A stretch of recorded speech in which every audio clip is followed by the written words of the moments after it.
And that goes regardless of any administration. So this is the right sentiment regardless of who won. Actually. So that's what I wanted to make the point to end with.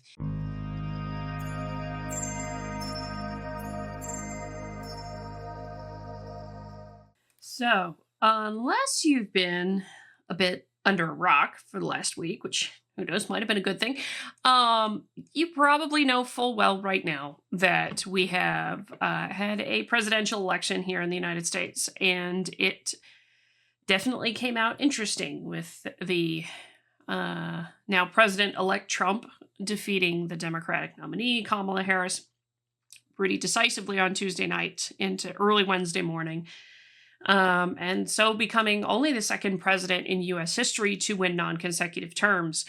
And so this is very interesting, what's going on with that. Now, I understand some folks may be cheering, some folks may be screaming. That's not what I want to talk about today with this. I do want to talk about the relationship a bit with science and politics, but also with some of my own concerns and point out something that needs to be said. So obviously, I've talked about the survey data, the politicization of science, particularly in STEM, and all of those other things for some time now. And those of you who follow me know from some of the survey data I've poked into, along with some other things, that the vast majority of academia, which is where most scientists are, tends to be left-leaning. This tends to be a little bit less so the case with STEM disciplines. Okay. But that doesn't mean there's not concerns. And before anybody goes off and is like, no, it's idea. No, there is legitimate concerns. And here's the reason why. And we're going to get into this Nature. This article in Nature appeared the day after. So, and I want to get into this article in Nature just because there's something that's a point made in here that I think is worth talking about with respect to science's relationship with political structure, with society as a whole, that kind of thing. So this is going to be much more cerebral video here, just reacting a little bit to the election and some of the responses, some of the reaction to the reaction, actually. So this may run a little bit long as a video because of that, but the point here, one of the things that folks have to recognize is in the United States, I believe it was in the 1940s, but I can't recall exactly, there was a change that allowed the federal government to fund science, to fund scientific research. Now, what does that mean? A lot of that, for those of you who are unfamiliar, a lot of that research that is funded by the federal government in form of grants paid out oftentimes to universities, but also to companies and other things here. Oftentimes, those come out of specific agencies and foundations. For example, you will have grants, research grants from the Department of Energy for research related to their interests. You'll have grants from the Department of Interior agencies, many of them, for things related to their interests. Likewise, from things in commerce, particularly NOAA, will do some funding of research, put out requests for proposals and ask for folks to compete to get grant dollars from them to do research that is then, used and useful by NOAA and others. And the list goes on. You can keep on going with this. One of the big funders, of course, is NIH. Another one is NASA. You also have the National Science Foundation, which is a huge one that does sort of many different disciplines from physical sciences to social sciences. Okay. But the reason it is interesting is all of these are connected to the executive branch. All of these are entities that are under the executive branch and ultimately under the authority of the president, whomever the president might be. Though there is some connection to the president, Congress sets the budget. And so there has to be that negotiation. So that's why it's not necessarily just immediately things are going to end up ill or anything like that. But it is Congress that sets the budget for all of the executive branch agencies. Specifically, the funding has to originate first out of the U.S. House. Of course, approved by the Senate and then signed off by the president. That kind of thing. So there is a give and take that is here. So it doesn't necessarily mean that everything immediately changes when a president is elected, but it does it does mean there are some changes, and that does get people concerned. And so that is a fair concern of academics who, some of them quite very much depend upon government grants to fund their own research, things like that. So this is just to make sure folks understand where things are coming from. Um, so there are other things here too. The other thing I want to mention before I go much further with this is that it is true. I've written about it, talked about it in surveys. I've talked about it in surveys. It is true that the public trust in the United States in science, in particular, and in scientists, has dropped.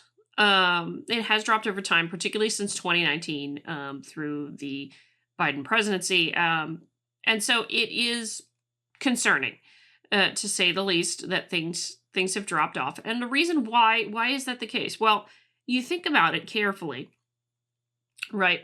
What does science do? Science is all about pursuit of the truth, pursuit of knowledge. We answer questions without fear or favor given to a particular group, or at least in an ideal world, without fear or favor given to a particular group. And oftentimes that new knowledge and information is extremely helpful, sometimes to policymakers, sometimes the local decision makers, sometimes the general public, sometimes if it's a health related thing, just to your primary care doctor. It just depends on what it is.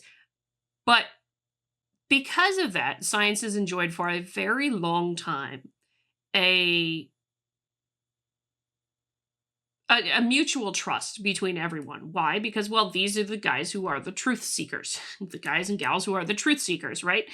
So they are guaranteed to be going after something. And for most folks don't understand the internal working of the profession of science, neither nor the scientific method anymore. And I blame the education system for that, but that's a whole other comment. But that trust that was given because of being so dedicated to truth seeking is incredibly powerful, because you're basically trusted by the public, or you were, to provide critical information without regard to your own personal preferences and agendas, and without regard to those of the people in leadership.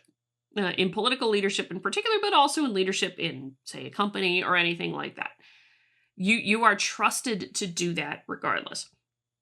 That was a tremendous source of the reason, why there is so much trust. And indeed there is. Trust has fallen off, but it is not, a majority of people distrust science altogether. It is still a majority of people trust science, but it has fallen off pretty dramatically. But that's the question then. Why has it fallen off? And the long story to that, I think, the short version of that story, I should say, is more so that if we're in the age now of social media and scientists are people, well, you do see some agendas going on that are not necessarily from the scientists themselves, but from folks who might be more activists. But anyway, we will get into that. This comes from Nature following the election was on November 5th was the election. This is on November 6th. We need to be ready for a new world. Scientists globally react to Trump election win. Trump's decisive defeat of Kamala Harris spurs fears about the future of the United States among researchers. Scientists around the world expressed disappointment and alarm as Republican Donald Trump won the final votes needed to secure the U.S. presidency in the early hours of November 6th. On the count of Trump's anti-science rhetoric and actions during his previous term in office, many are now bracing for 4 years of attacks on scientists both in and outside the government. Votes are still being counted in many places. This is as of the morning of November 6th, by the way. But Trump has already won enough U.S. states to sail to a resounding victory over his Democratic opponent, Vice President Kamala Harris. Trump addressed his supporters as the victor earlier today, declaring the coalition, quote, the greatest political movement of all time. Republicans also look primed to win the upper chamber of U.S. Congress, the Senate, flipping at least 3 Democratic seats, although there are 4 other competitive races that have yet to be called for either party. Results for the lower chamber, the U.S. House of Representatives, are still coming in, and it could be days or weeks before the final numbers are known, but it seems likely that Republicans will retain control. This would give Trump and his party full control of the government in Washington, D.C. Quote, we need to prepare to be ready for a new world, says Graznia Jasinska. I apologize if I mispronounced your name. Not sure how to pronounce that. A longevity researcher at Jagiellonian University in Krakow, Poland. Quote, I'm trying to be optimistic, but it's hard to find any positive aspects for global science and public health if Republicans take over. So I want to go through all the way through this, but I mentioned the whole thing about trust. And this is actually what I want to get into with this. But I do want to point out that scientists are people. Yeah. And so what you're going to find is there are scientists who, yes, a lot of them did vote for Kamala Harris, but there's also a fair number of them that also voted for Trump. And so here's the answer to that I want to say. For example, right here, and Nature actually acknowledges this. Not all researchers are against a Trump presidency, however. Of those who responded to Nature's reader survey, 6% expressed a preference for Trump, usually citing citing concerns about security issues and the economy. Cesar Monroy Fonseca, chief scientific officer at SEAL Neuroscience, a behavioral neuroscience laboratory based in Mexico City, favored Trump, telling Nature that he is, quote, the lesser of the evils. The Mexican economy is strongly dependent upon decisions made by the U.S. government, Monroy Fonseca says. Another reader who agreed to be contacted but did not want their name used said they are concerned about Trump's hostility towards science and evidence, but the respondent, a longtime nurse from Wilmington, North Carolina, said they would vote for Trump because, quote, at the end of the day, I want to be safe and I want to be able to take care of my family. This is where I go back to the point about trust, and I want to make this as clearly as I can because there's some debate about how trust in science has fallen off, but the reason I highlight this response is because it points to something that folks need to remember is that scientists are just as human as everybody else. We do have our worldviews and preferences and what have you, and we do our level best to put them aside when doing research to focus on what the truth is and answering a question rather than getting an answer we would want to a question, which is how an activist does science.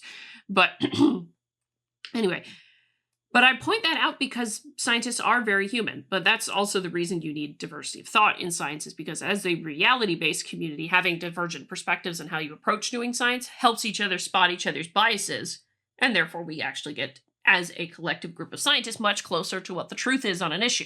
Hence the reason it is a bad idea to ensure, for whatever reason, that divergent perspectives don't become scientists, but this is a whole other thing.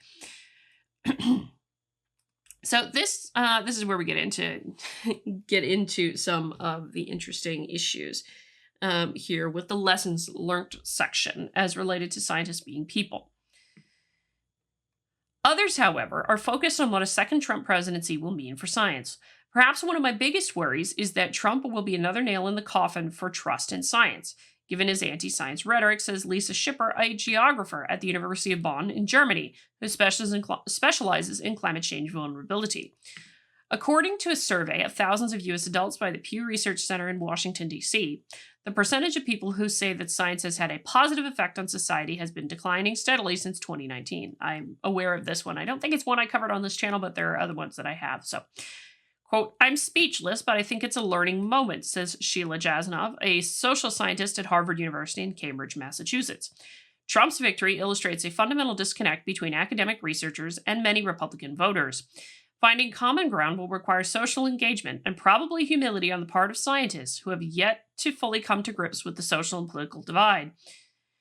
For many Republicans, Jasanoff says, the problem is us, the academic elites. Some have already begun to think about January 2025, when Trump is slated to take office.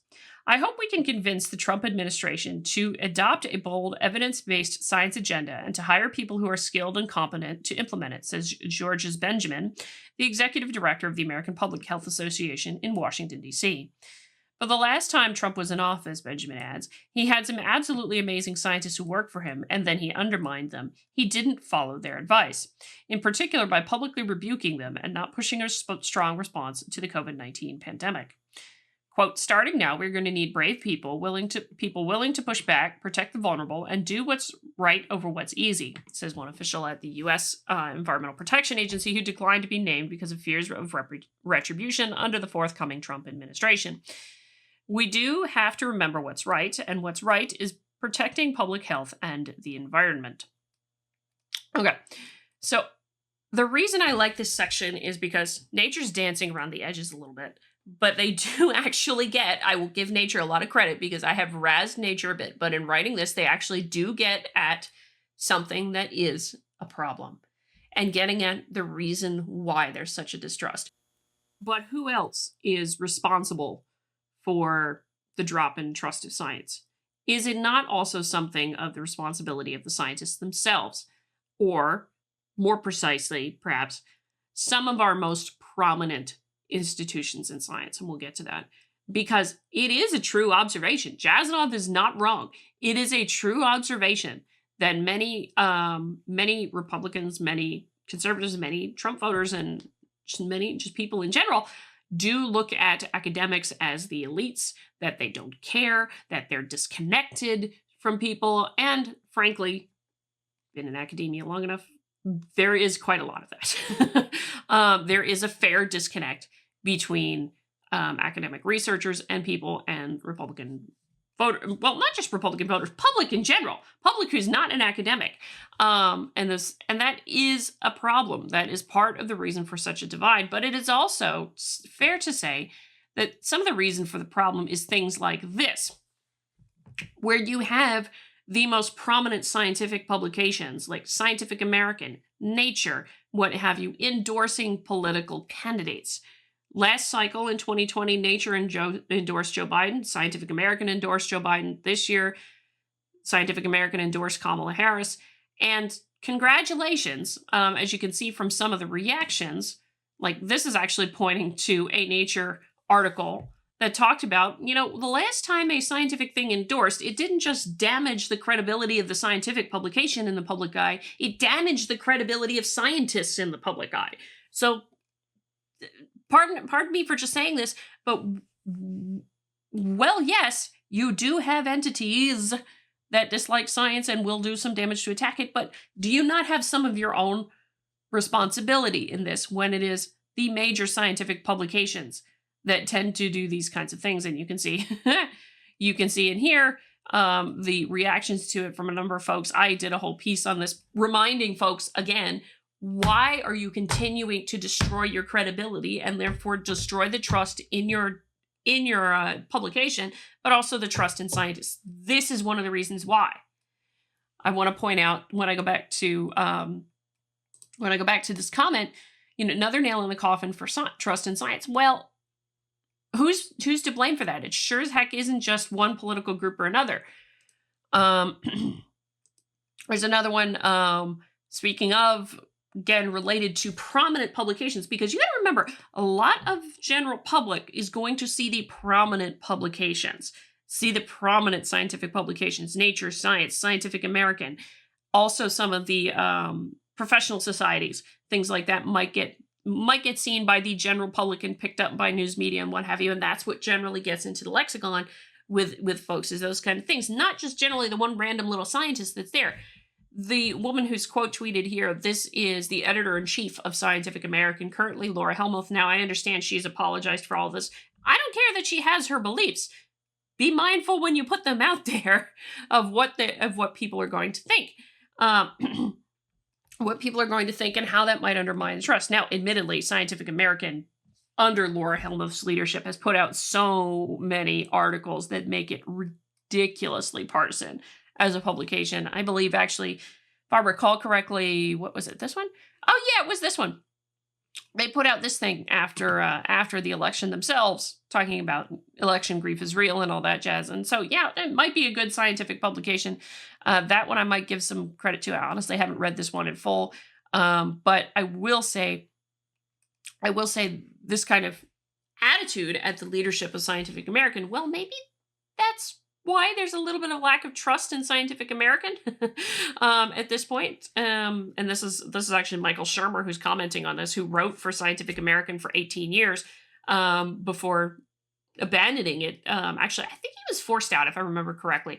But he abandoned it because, well, they went in a lefty direction. They weren't appealing to all the different people. They weren't trying to win the trust of just general public or be there for the public as a whole, but they decided to cater to something that was more left of center. Another good example, unfortunately, is the American Association of University Professors. This actually just came out this morning as the time of this recording, was that apparently they went off about how FIRE, the Foundation for Individual Rights and Expression, is just a partisan group, and And I've talked about this recently. The AAUP decided to endorse DEI statements, which are political litmus tests to most of us. They endorse the notion of academic boycotts. Therefore, like if you have a problem with a country, you can boycott all the universities in that country and therefore do harm to the scientists who probably have nothing to do with what you have a beef about. That kind of thing. The AAUP has drifted very steadily left. And you can actually find underneath this a number of folks who have under this, actually, I think in here, under these original tweets, that a number of folks who are former AAUP members, I was like, this crap is the reason why I left. Which is, again, to say scientists and academics are not a monolith, and we need to stop thinking of people that way. Let me see here. There's another one. Yep, this is another good example of why. Here, coming from the New York Times, Stephen McGuire finds this. I'm not going to play the video right now, but a lot of you might remember Anthony Fauci's comment about, I represent science. No, you don't. But that is an exactly good reason why, because when you're attacking me, you're just attacking the science. You're attacking science. Trying to claim that mantle of credibility, like you own everything that there is in science, was a huge turnoff to a tremendous number of people. And hence one of the reasons that trust fell apart a little bit with respect to science. So my point in all this is that, yeah, it's very good to be concerned about the trust in science issue with the general public in the United States. But who's to blame with that does not fall on any one person, and scientists themselves, and more particularly their most prominent voices, do play a big role in what the public sees and whether or not the public should trust scientists at all. Now, the other thing I want to say with this is that there seems to be a desire on the part of a great number of scientists to say, you know what, this should be, we should make every decision based on science, every decision based on science-based evidence. Problem with that. There's a problem with that folks need to be thinking about, in that, yes, I very much want whatever incoming administration, however it gets set up, to be very much making decisions using evidence-based science and research, what have you, to inform their decisions. Now, there are some that say that science says this, therefore you should do that, always. That's not quite right. The reason for this is that in a position of leadership, what are we dealing with? We're dealing with multiple competing objectives and needs. And you cannot do everything as much as everybody would like it. You cannot do absolutely everything based solely upon scientific research and analysis. You absolutely cannot. As much as you would like to. Sometimes it works out that you can. Sometimes it works out that you just can't, and you got to make a compromise. There is that particular aspect to consider with this, as much as we may not like it. It's true of every administration, and so that's the point that I want to remember with this, is that you can't just have every decision made just upon science and what have you. You should have scientific research involved, yes. But like I've said this in respect to some of the Supreme Court decisions where folks have freaked out and said the Supreme Court is anti-science. Well, hold on a second. What is the Supreme Court supposed to do? It's supposed to answer legal questions. So that's ultimately what's going on with the Supreme Court, which is very different than the role of a scientist and the role of science in society. Science doesn't necessarily answer a legal question for the Supreme Court. So yeah, you might have scientific data that's relevant to Supreme Court decision, might be irrelevant to the nature of the decision itself, which, for example, has to do with, does the federal government have the power and authority to do that under the Constitution? Or does it not? Is this kind of approach a violation of the First Amendment, the Fourth Amendment, the Fifth Amendment, all of those kinds of things? That's what we need to be thinking about with the Supreme Court. The same goes for any decision-making office. We cannot forget that a decision maker has more than one priority that they have to manage. has more than one thing they got to manage and multiple competing objectives and trade-offs for every particular decision situation they have to deal with. That's why it cannot be just purely science-based any bloody old time, as much as we would all like it to be, and it includes me. I love it when scientific research and stuff gets used to make decisions, but I'm smart enough to recognize that there's a good reason why that's not always ever going to be the case. Now, with that, I do want to finish on one thing, which, while it is nature, I do very much agree with one of the sentiments here. And this other Nature article was an editorial from Nature that came out recently. And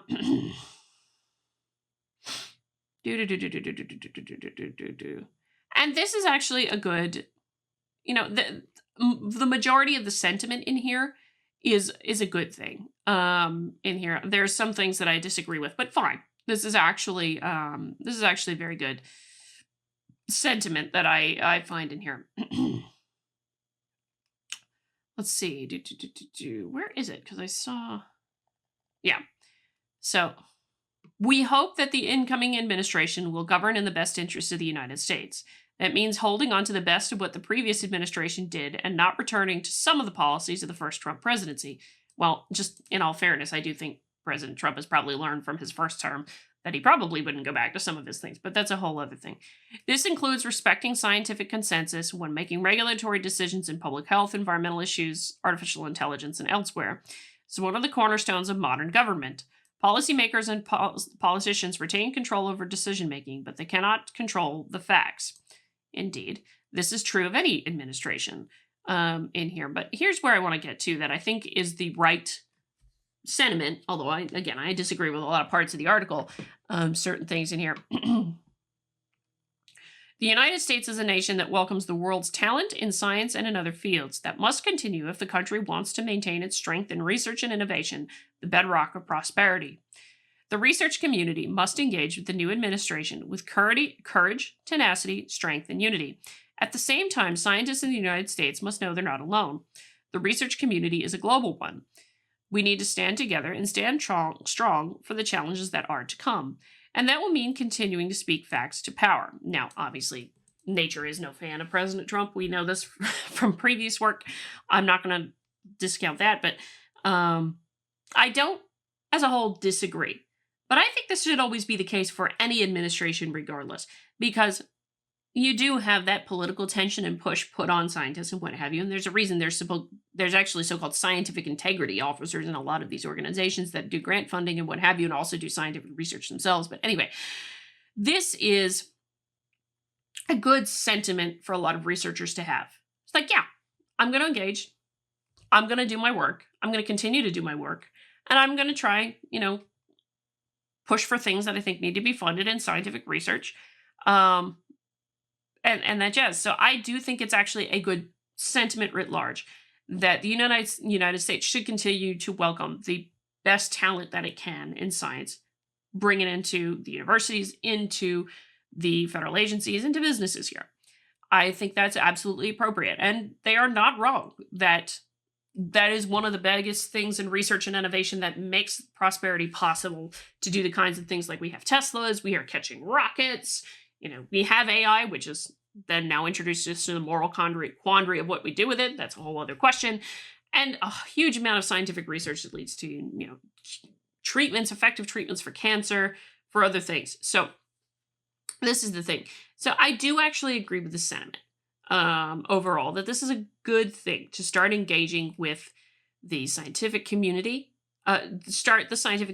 engaging with the administration, maintaining their independence, obviously, because you don't want political influence on the scientific process as much as you can get rid of it, because, well, you want to get to the correct answer, not an answer that satisfies a politician or it satisfies your own ideological whims, for that matter.